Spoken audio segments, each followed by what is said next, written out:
Yeah, I don't know. The thing appears to be keeping up. Let's just go for it. Visually, so. Oh, I did forget. Just giving you an update. That's cool. I did forget the mono car line I liked earlier. She's like, it's like, yeah, I took off today. You only been at work one day. Yeah, I didn't want to burn out. I didn't want to overdo it. Yeah, whatever it was. Anyway.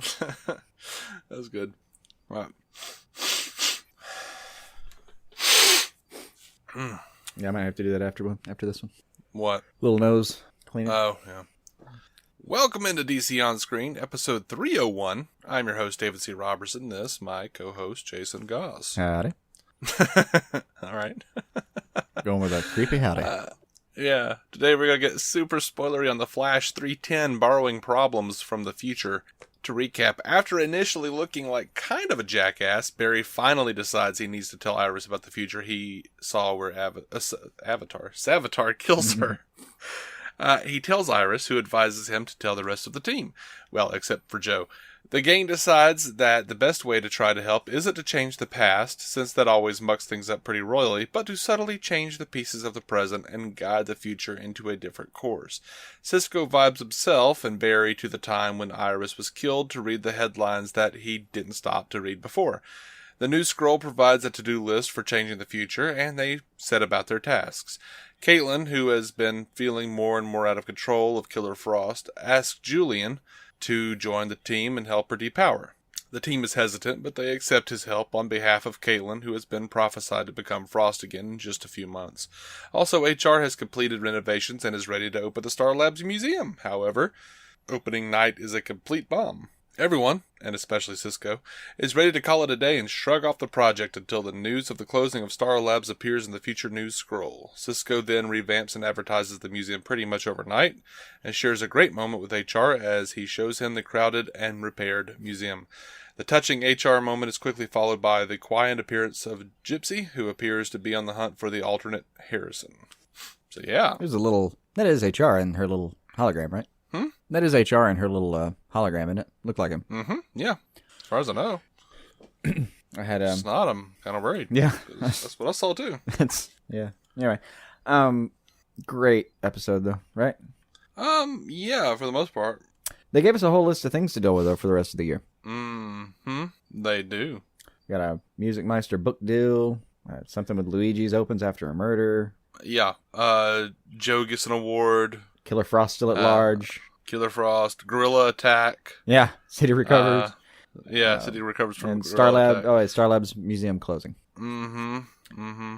Which our listener and buddy, Matthew Ryan Cronin, asked us if Music Meister getting a 6-book deal was like an admission that he has some sort of link to HR because HR is a writer. I would like it to be.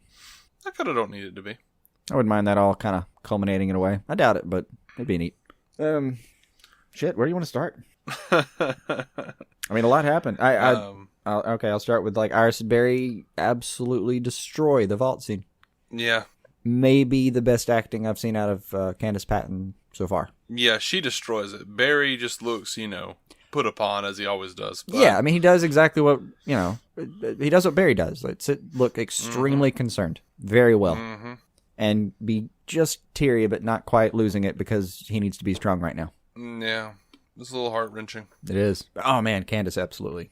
When she she takes it well for just a second, and then when she finally breaks, broke my heart. Yeah. And I like Iris's character. I like her having the wherewithal to go, okay, we got to go tell the team. Mm-hmm. And she's even right about Joe. She's absolutely right. Joe would set out for Savitar with his bare goddamn hands. Yeah. What do you think of Greg Grunberg here? I forget who he is.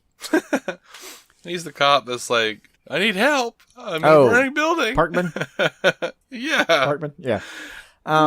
Kid Flash. I say we send him to Keystone. We already have a Flash. You dick. God, yeah. You're such a dick. You know what? Joe's trying to explain it. Well, maybe he's training him. Screw that. Blah, blah, blah, blah. I realized, Parkman. Oh, fuck you, Parkman. Get off my show. Good mention for Keystone. Appreciate you mentioning Keystone. Now kindly hop off the show. All right. I wonder if they created him to be basically the haters in the audience. Yeah, stupid Kid Flash hasn't done anything yet. He was there just for Wally to overhear him, and that was it. And then Joe's like, hey, you don't listen to him. He's an asshole. I know they didn't say that, but that's pretty much what he said. Yeah. Yeah. I want to go ahead and point out some favorite lines. And they come from all over the place this time. Caitlin, like some sort of human tablet, like that. Cisco, why do I feel like I'm walking into a trap? HR and Cisco later. Okay, you clean up well, thank you. Like that, like the way you dress. They, which is neat because like he's not Harry at all anymore, and he's certainly not Harrison, but he's HR. But like the Cisco, whatever version of Harrison Wells we're dealing with, vibe, so to speak, is man, they've just made it work in every like iteration, haven't they? So far, yeah. I think more than anything, it's just fun to watch Tom Cavanaugh work. It is. And Valdez plays off him so well too. I think my favorite line of the episode was when he told Barry, "I tend to think a man meets his destiny on the very road he takes to escape it." Oh, that was good. That was really good. Yeah. And I like their approach. You can't all right. We can't fuck with time travel like that. That destroys things. Which we know that he will at some point. Yeah, he's a Flash. That's what they do.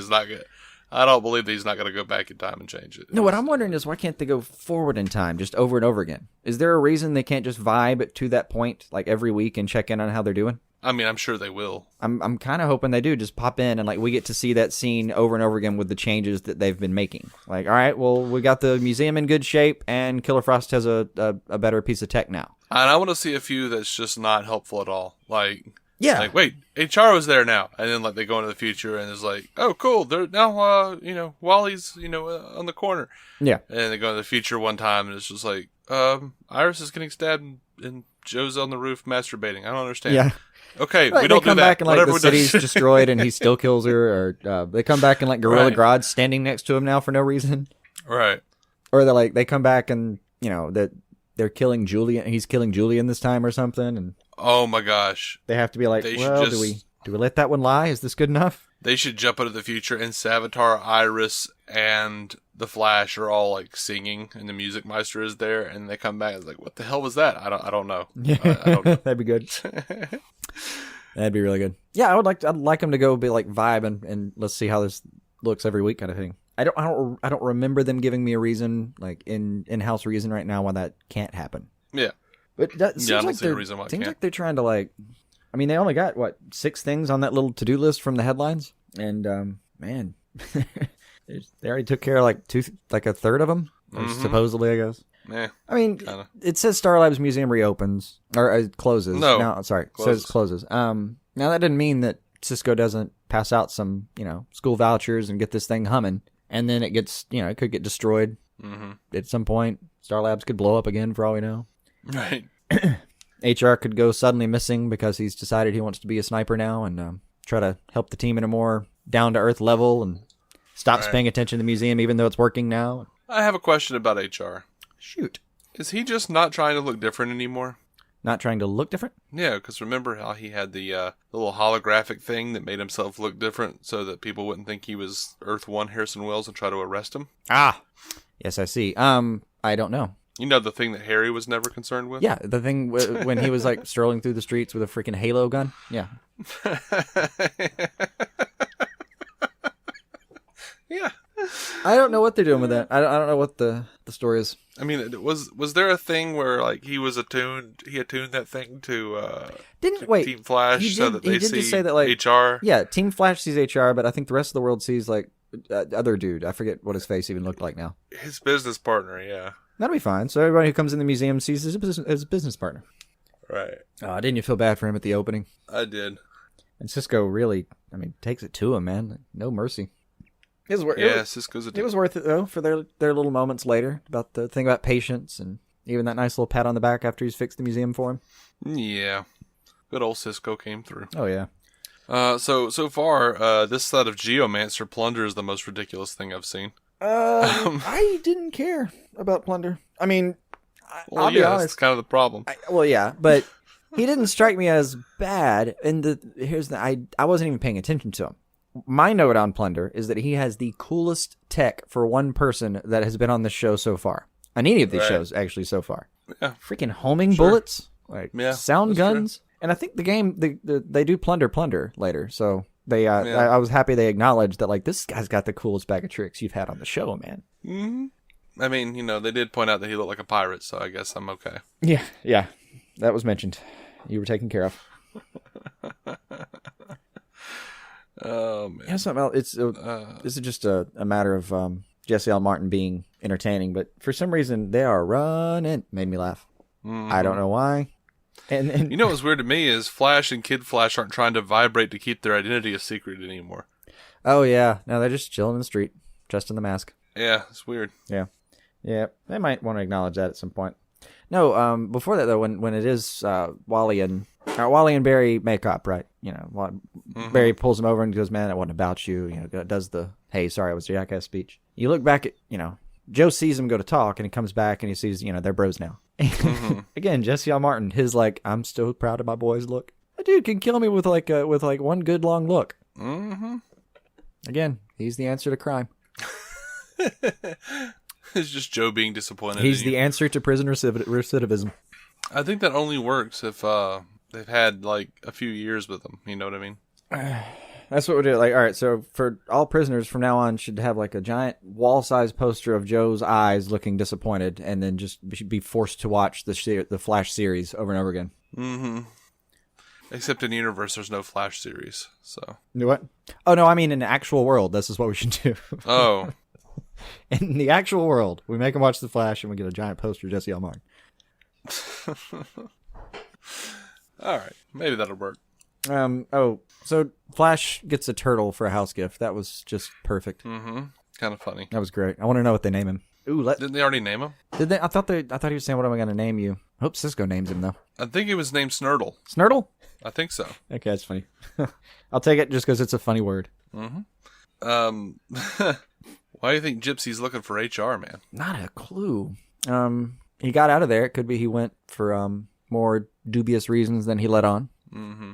Now, it looks like, from what I've seen, it looks like transdimensional travel is forbidden on their world. Maybe she's going to track him down for that. Okay. I forget what number Earth he's from. Yeah, I don't remember. 19, maybe? Maybe. He mentioned it. I know he did. Some while back. I don't remember it, though. I never, thought that I would actually say this, but there are too many Earths. Well, look, didn't comicbook.com put up that little map that we could go refer to? They did, but I never got a chance to actually look at it. I did, and they put it in slideshow form, which always annoys me, so... Oh, man. Like, I saw the headline and saved it on one tab, and then just never got back to it. We've mentioned it. We've mentioned it now. It's a cool, it's a cool idea, but it was in slideshow form. I always get annoyed because the reason you put it in slideshow is so I have to click on your site over and over again so you can sell more ads. Mm-hmm. It's a cheap trick. It's a hollow trick. It's always kind of annoyed me. But mm-hmm. Yeah, it is probably pretty useful, and I'm sure it's pretty damned accurate. But it is like Earth 1, who's from there? Earth 2, who's from there? Earth 39. I believe that's Supergirl's, isn't it? 38 or 39. Yeah, I want to go 39. Yep. I want to go 38, but well, we always do. I always do take the other one anytime you take a stance anyway, just for the hell of it. Yeah, I think this is all I've got for this episode of The Flash. We got great performances, some really cool little bits that we're going to be able to see in the future, hopefully, like going back to that future and seeing what's happening. Cool little window to what's going to take place. Yeah. I'm assuming Iris is going to die anyway. They're not going to be able to stop it, which is going to cause Barry to have to go back in time. He has to. Yeah. Oh, two questions. Well, he doesn't have to, but... Two questions, though. One, what? Do you think if HR doesn't have coffee once every hour, he will die? Well, no, because they had coffee blight on his world, so they didn't have it. Oh, so he's just going to town now. That's right. Okay. Yeah. That's right. The coffee blight. Mm-hmm. I mean, seriously, his blood work is like 200% caffeine right now. Probably. Does a good job looking over caffeinated too. This is a weird. I loved his little segue. Yo, that was great.